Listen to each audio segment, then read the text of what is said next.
Hi. Today's first of the 2022 school year, First Chapter Friday, is a narrative nonfiction book called Fallout by Steve Sheinkin. And it's the title is Fallout, Spies, Superbombs, and the Ultimate Cold War Showdown. So this is a true story, but it's written in a very narrative style, it reads like a story instead of just a bunch of kind of facts and figures. And just to give you a little bit of background before I read the prologue and the first chapter of the book, is the Cold War, if you aren't familiar, is a period of time right after World War II, where the United States and the Soviet Union were in this it's called the Cold War because they weren't directly fighting each other, but they were in direct competition with respect to things like nuclear weapons, technology. There was a lot of spying where the two countries were trying to get technological secrets from each other and political secrets, and trying to basically kind of one up each other all the time. And there was a lot of concern among a lot of people in the world that these two nuclear powers that it was going to develop into a bigger war. But it luckily didn't quite happen that way. So this book has to do with a lot of the information about the Cold War.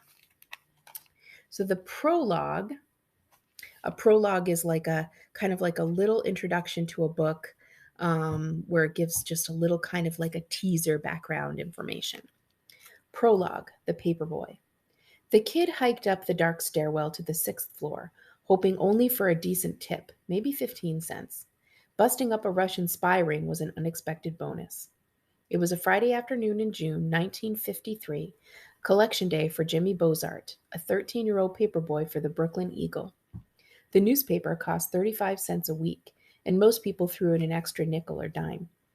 The two retired teachers on the top floor of this apartment building were a bit more generous. They usually gave him 2 quarters.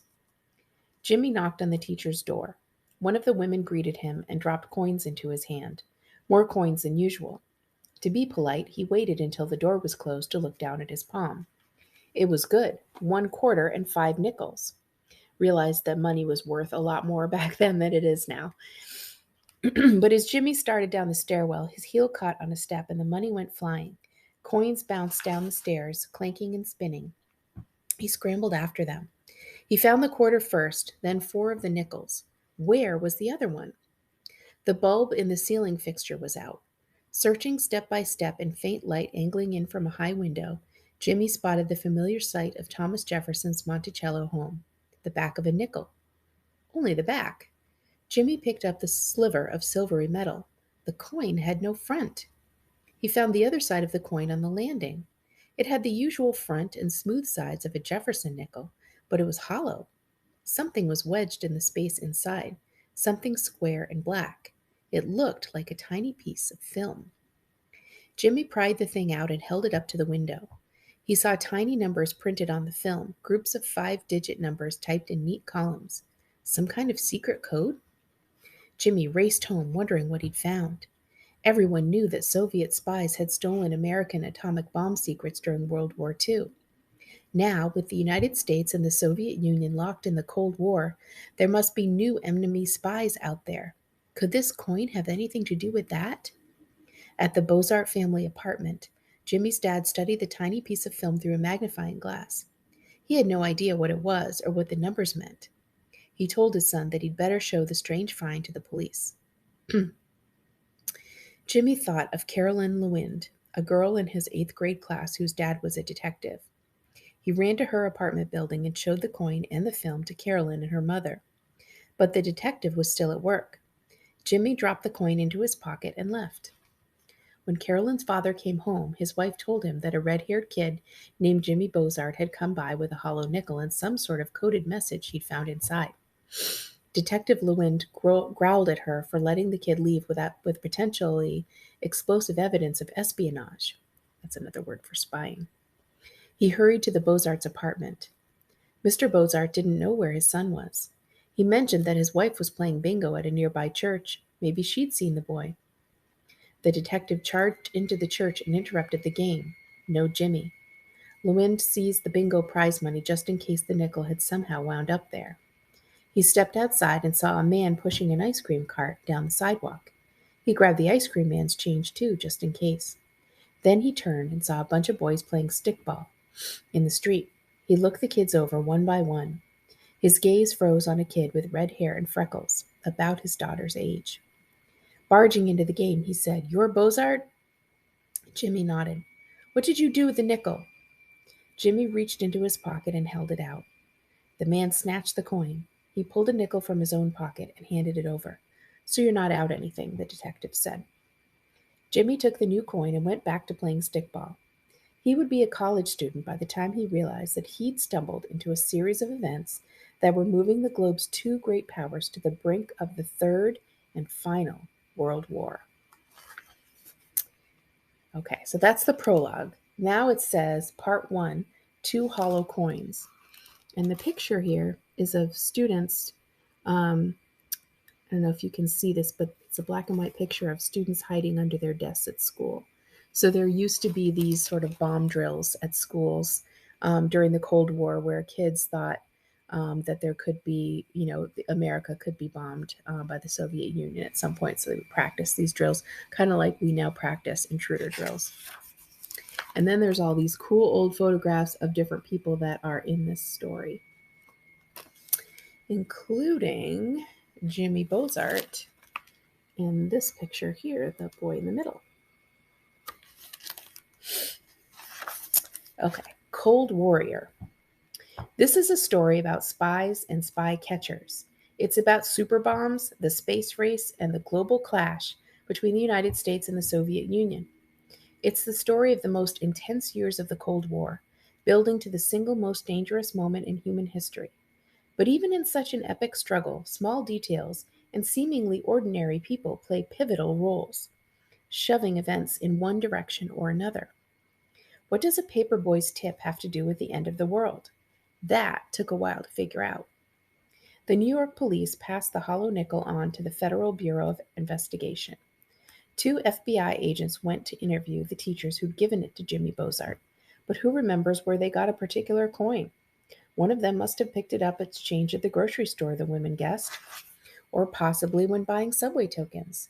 The women seemed credible. There was no point questioning them any further. Trying another angle, the agents visited magician supply shops around the city. They showed employees the hollow coin, hoping for clues to its origin. "It's not suitable for a magic trick," one salesman told the agents. "The hollowed-out area is too small to hide anything aside from a tiny piece of paper. No good for a performer on stage, in other words."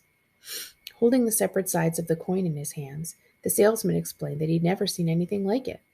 This was no cheap novelty, nothing mass-produced in any factory.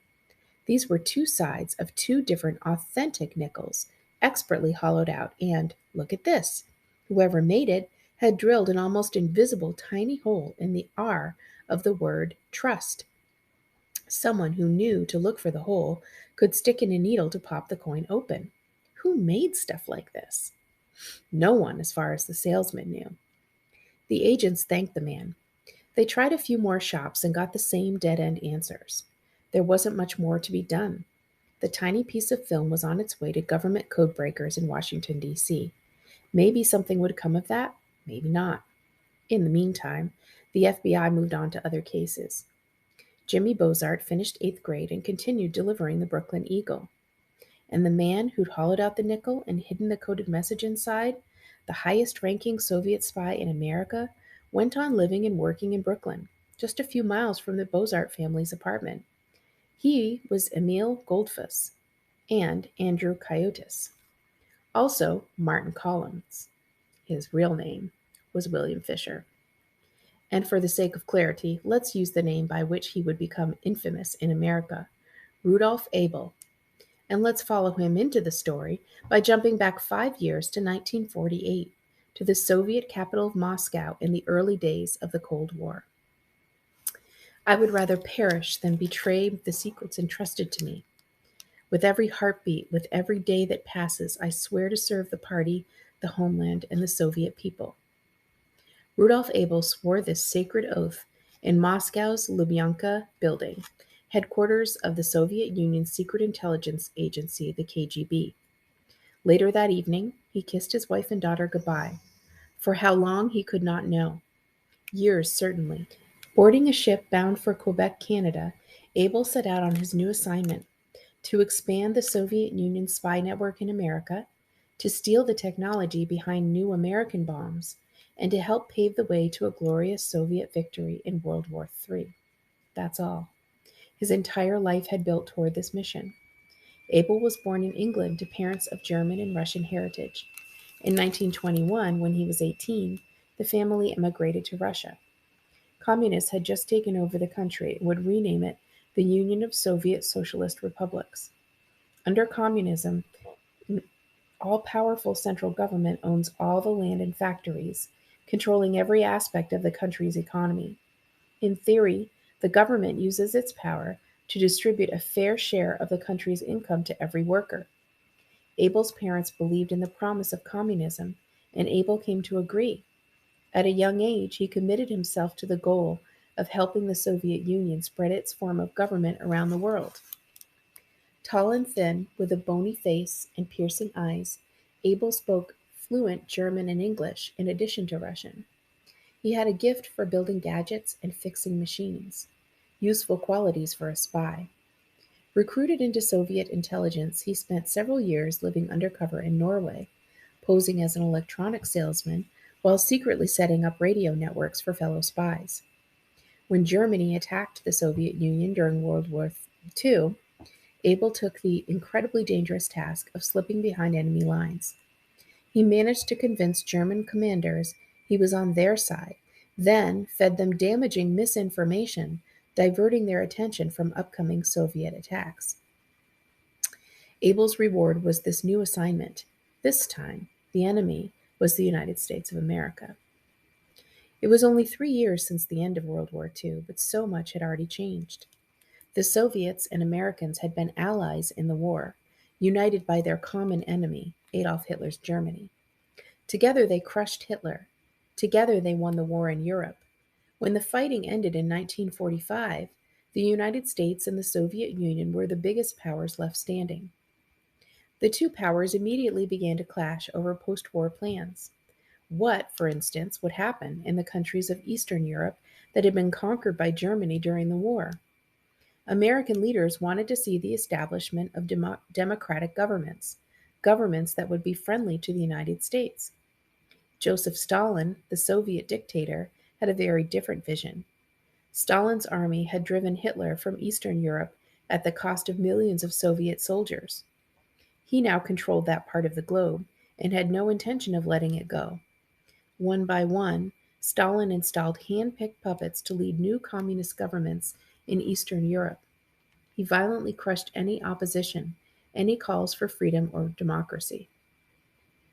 An iron curtain has descended across the continent, declared Winston Churchill, Britain's prime minister during World War II while visiting America in 1946. It was a vivid and frightening image, the drop of a barrier across Europe, a dividing line between free and communist worlds. What would stop Stalin from continuing to expand the borders of his empire? Who could prevent more people from falling under Soviet control? The United States would take that job, declared U.S. President Harry Truman. In what became known as the Truman Doctrine, the president committed the United States to the goal of stopping the further spread of Soviet power. And so, by the fall of 1948, as Rudolph Abel sailed west across the Atlantic Ocean, the United States and the Soviet Union were locked in a struggle for power and influence all over the world called the Cold War. It was understood on both sides there could be only one winner. Juggling a series of false names and forged passports, Rudolph Abel traveled by train from Quebec City to Montreal. He crossed the border by bus and headed south. In New York City, a Soviet diplomat slipped him $1,000 in cash. Abel rented a tiny apartment and began to explore his new home. The next step was to meet the librarian. Okay, I don't know about you, but I don't think I can stop there where they've just introduced a character who's a librarian and not learn more about it, so I'm going to read just a little bit more. Hollow coin number 1. And here's actually a picture, because remember, this is a true story, a picture of the hollow coin and the code. Her name was Lana Cohen. The 35-year-old New Yorker was a librarian by day and a longtime secret agent for the Soviet Union.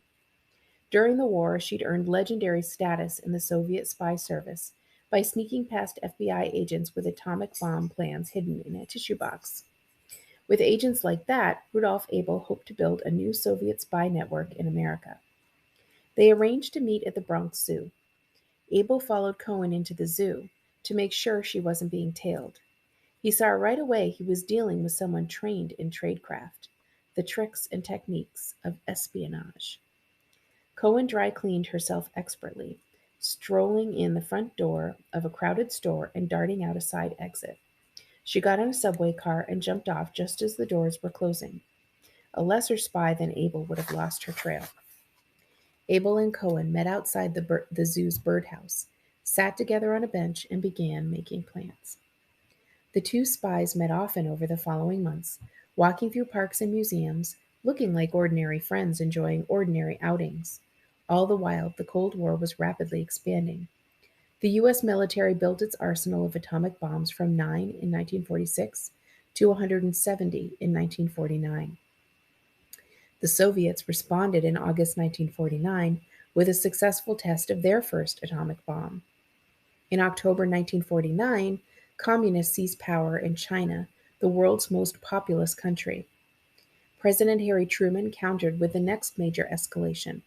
On January 31st, 1950, Truman told the world that the United States was going to try to build a new kind of bomb, a superbomb, some called it, more accurately, a hydrogen bomb. Rudolph Abel, a man who read physics textbooks for fun, understood the basic science. He could see why a hydrogen bomb's power could be virtually unlimited.